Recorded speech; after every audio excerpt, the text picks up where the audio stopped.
better than ever. And I know right now that I'm going somewhere and I need some cheddar.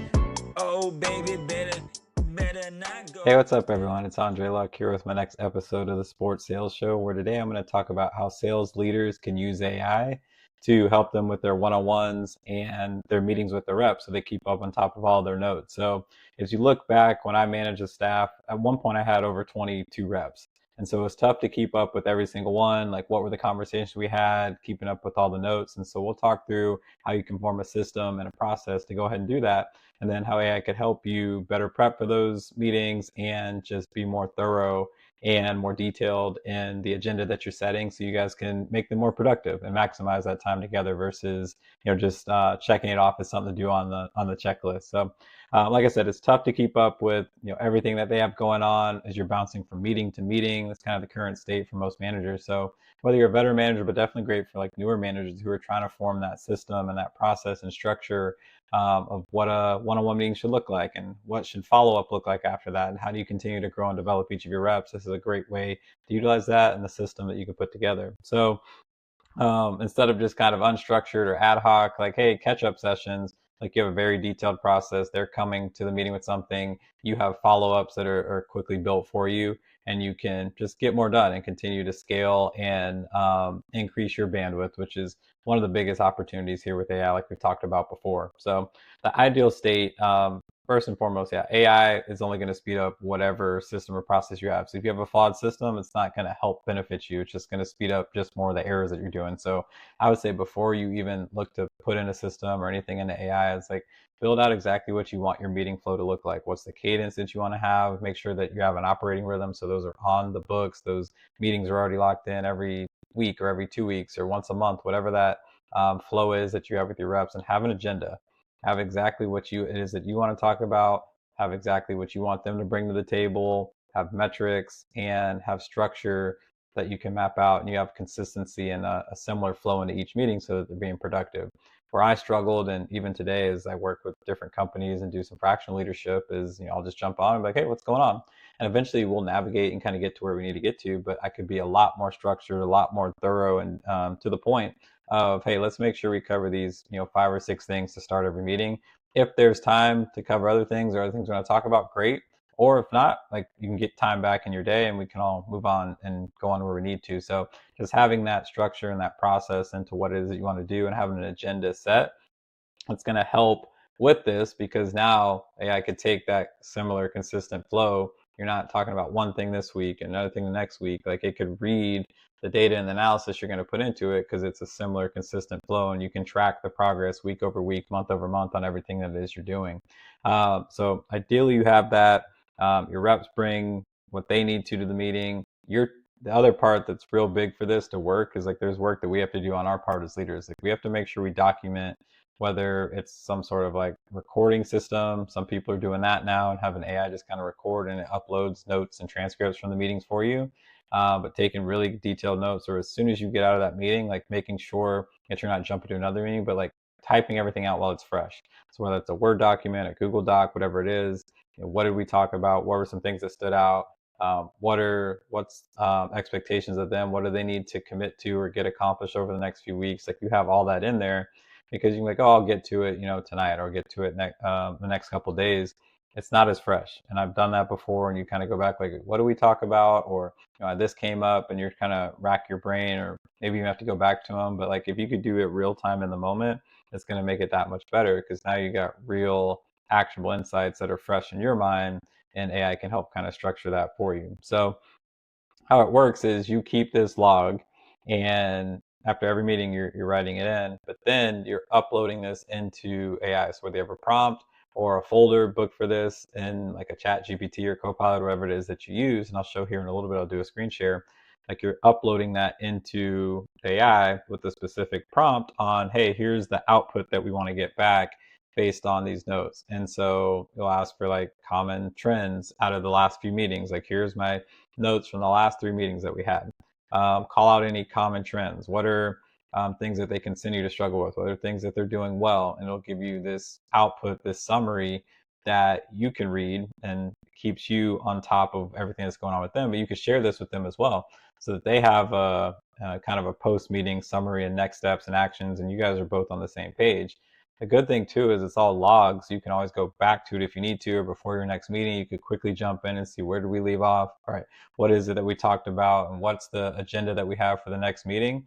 And so if you do that in real time, you can give them weeks to kind of prep for that next meeting and the things they want to do, things that you need to inspect over the next couple of weeks, so that that next meeting is that much more productive. So dump in metrics, how they're pacing towards their goal, hustle numbers, everything like that, along with what it is kind of more quantitatively and qualitatively that you talk about.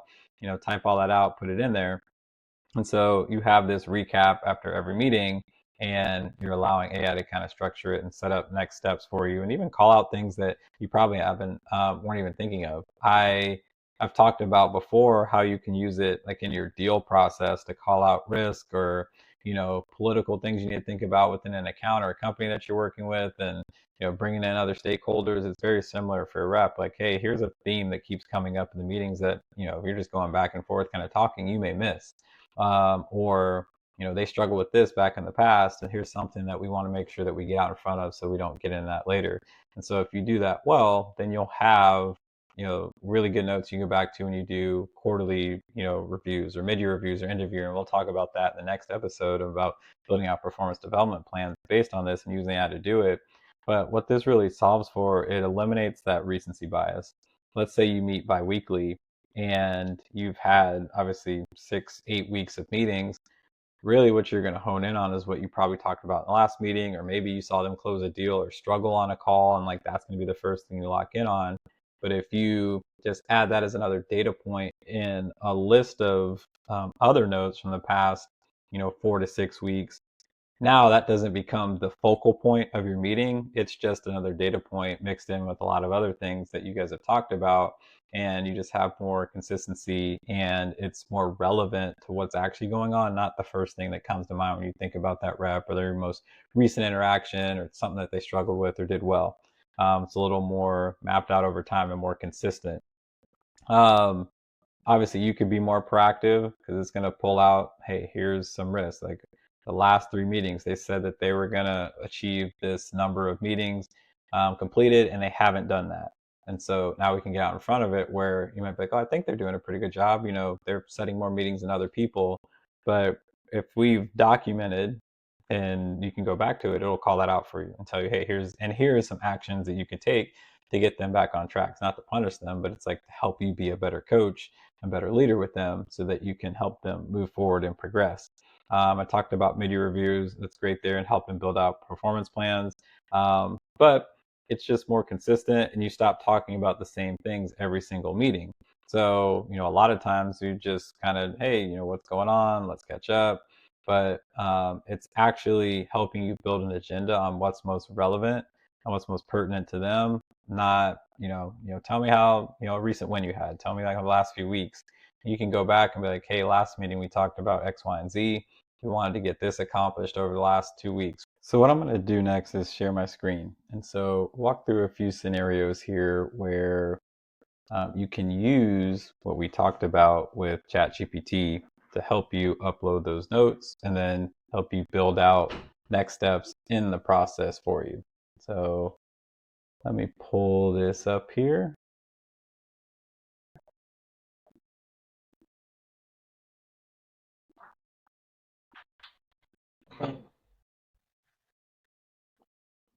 All right. So here we're in ChatGPT. So I put together some examples of prompts that you could use just for this exercise. So what you do here are my last 2 to 3 one-on-one notes with XYZ rep. Paste your bullet points here, and some things to call out specifically. So running profile this rep, this week's one-on-one agenda with 3 specific questions I should ask. 3, what I should inspect on their deals this week. 4, any commitments that they made I should follow up on. So it helps just keep you linear and structured on conversations you all had, and then also what the best next steps are. So I'll paste that in there, have some sample one-on-one notes with the high performer, middle performer, bottom performer. So we'll say the top performer here, Maria Gonzalez. All right. Okay. So I'll paste her notes in here. And we'll see the output that it gives and read through it here real quick so you can see the power of using AI to help you with these one-on-ones. All right, so rep running profile, strength, strong discovery and business conversation skills, healthy and diversified pipeline. So calls out some bullet points there from your notes. Ability to create customized experiences, consistent pipeline generation. So good to call that out. And this isn't just recency bias. These are things that over a consistent period of time you've seen as trends that come up in your previous conversations. Development areas, deal strategy, time management, patterns that I'm seeing. So pattern 1, she naturally moves towards larger deals. Pattern 2, she's thinking like an account executive, not just a rep. Pattern 3, her deals are starting to require executive approval. This week's one-on-one agenda. So for the next meeting, and I'm going to send this to them in advance so they have this as well, and they know what notes that they can follow and everything like that for their one-on-ones and come prepared with. Deals I should inspect this week. So some opportunities that we talked about and discussed that we can both work on together, and then commitments that Maria made that I'll make sure to follow up on. Expand LinkedIn CEO. So these are all things that maybe I remember from our conversation, but since it's all documented here, I can always go back to and make sure there's nothing that I forget. So a next example here, we have a middle performer, Sam. So I'm going to copy and paste those notes so you can see some of the differences in the outputs. All right, so I'm going to say, okay, do this again for Sam. Here are the notes. Right. All right, so breakdown for Sam, what the strengths are: consistent activity and effort, ability to generate meetings, development areas. Talk through that. Patterns that we're seeing. So again, no recency bias. Here are patterns over the past 3 weeks of meetings. Pattern 1, activity is strong. Pattern 2, deals stall after pricing. Pattern 3, defaults to product explanations. So in the next one-on-one, here's the agenda that we can come up with and work with together. Deals that I should inspect based on the conversations that we had. Commitments that Sam made that I need to make sure I follow up on. So scheduling proposal, help building business use case, and then quick coaching insight. And so the last one we'll do here is bottom performer. And I think this is, it's good for all reps because it takes over a period of time. But sometimes the bottom performers either don't know where to go or what to do. Maybe you're just frustrated and it comes off emotionally. So this can take just an objective view on like, hey, here's what's working, here's what's not. And I think the good thing too with this is I'm going to share this with them and work with them and tell them, hey, here's what we're building together. So they know and they see this and they could realize that this isn't emotional, like, oh, my boss just doesn't like me or is upset with me. Like these are actual things that are coming out of our conversations, out of my notes, and just a clear objective kind of V1 first draft view of how we could work together to get them back on track. And so, all right, do this again for Tyler. So here's Tyler's notes.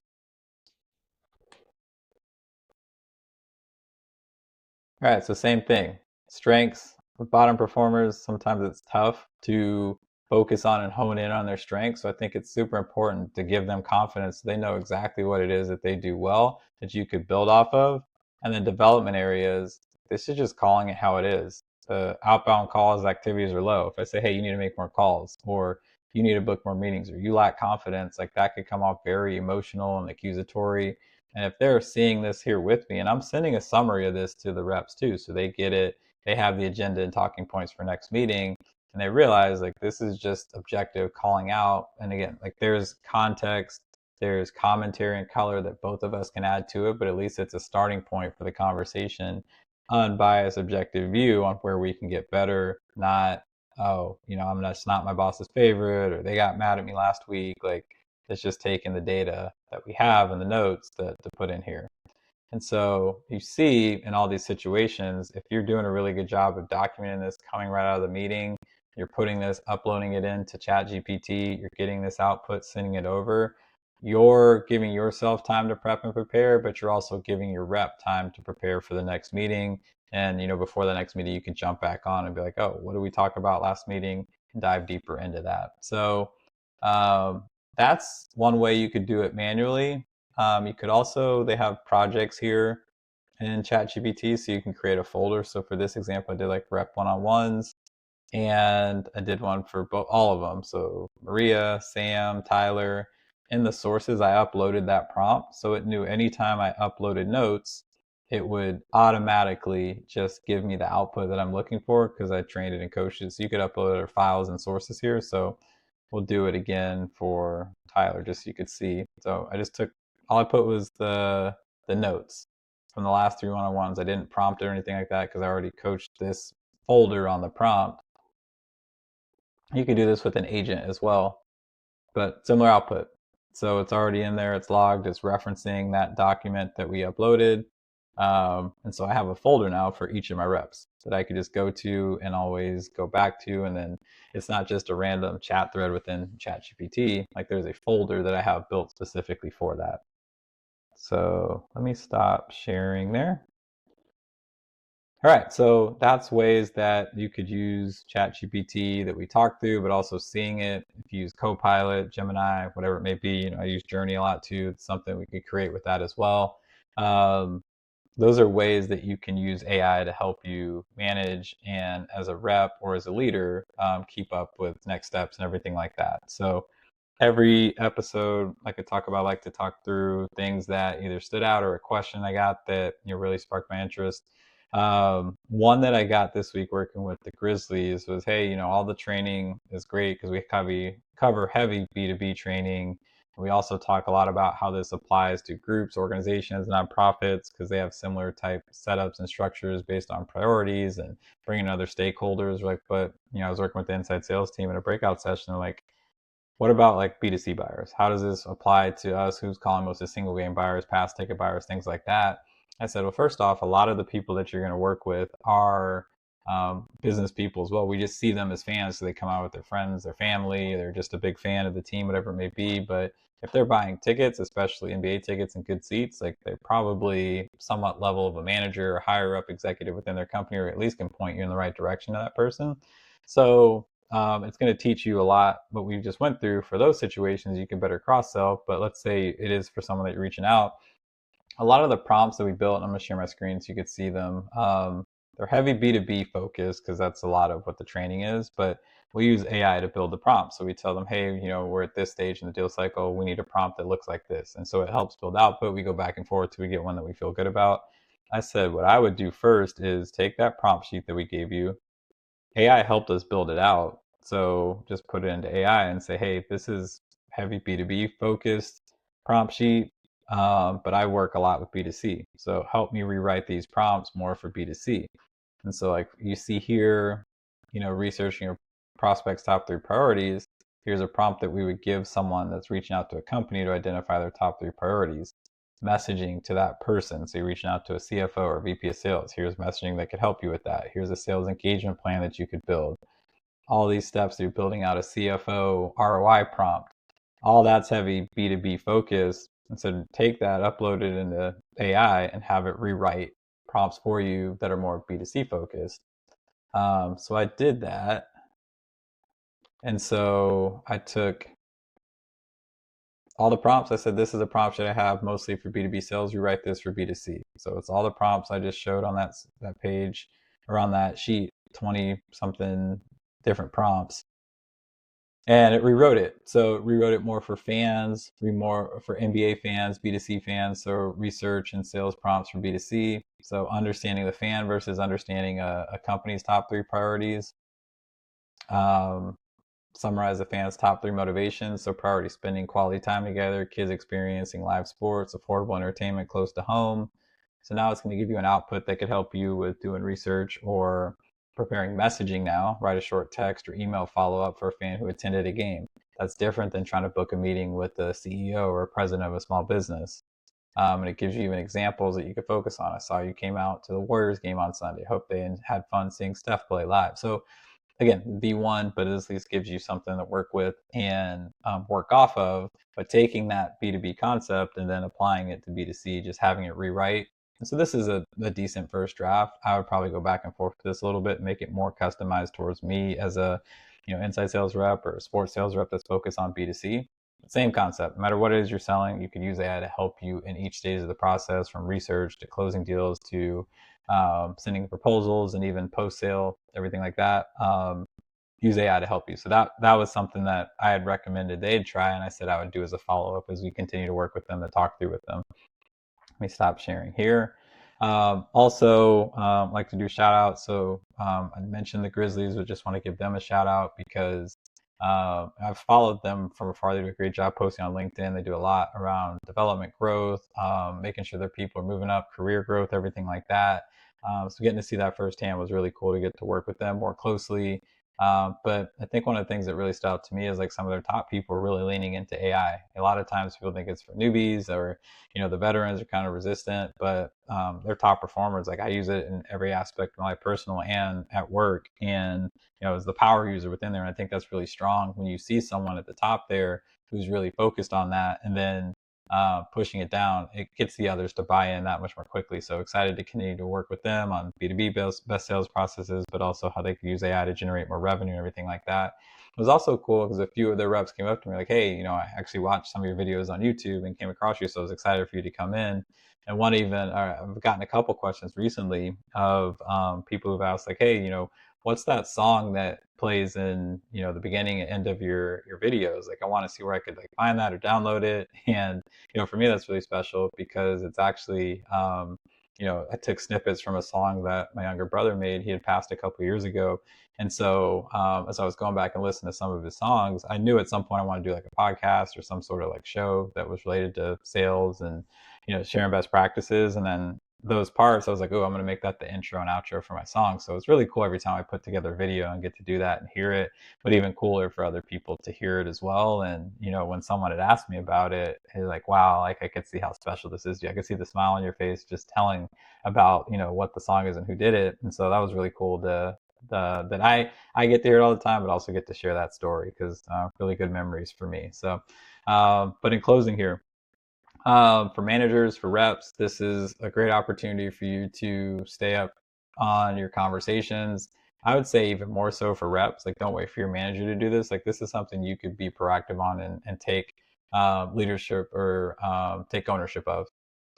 Take your notes, upload it, write out like what are the next steps, come prepared. Your boss is from meeting to meeting, stretch really thin in a lot of different areas. So this is a good opportunity for you to take ownership. But I'd say as a new manager, a veteran manager, if you're documenting all this, like now let AI help you so that you could build out, quarterly reviews and end of year reviews and everything like that. And so that's what we'll talk about in the next episode, building out personal development plans using this concept of things that you've documented and letting AI help you build that out so you're not just a generic plan for everyone or just kind of, what comes to your head. Like we're building something customized based on months and months and even years of data to help, hey, here's your customized plan that's going to help you achieve and get to the next level. So we'll talk about that next episode. But if you like this, go ahead and hit like so it gets to more people. Share this with someone in your network. If you thought this was very helpful and beneficial for them, subscribe so I can get my followers up so my daughters can quit making fun of me. I have such little followers. I laugh. One of them's in here doing her homework, so she can hear me. But so we can come back and hold me accountable to getting more subscribers. But like I tell my daughters every morning when I drop them off at school, go be awesome today. I'll be back next week with another video. That's nothing. I'ma be doing this and I'm gonna be head hunting. Oh baby, don't know. Oh baby, don't go. Oh baby, don't know. Oh baby, don't go.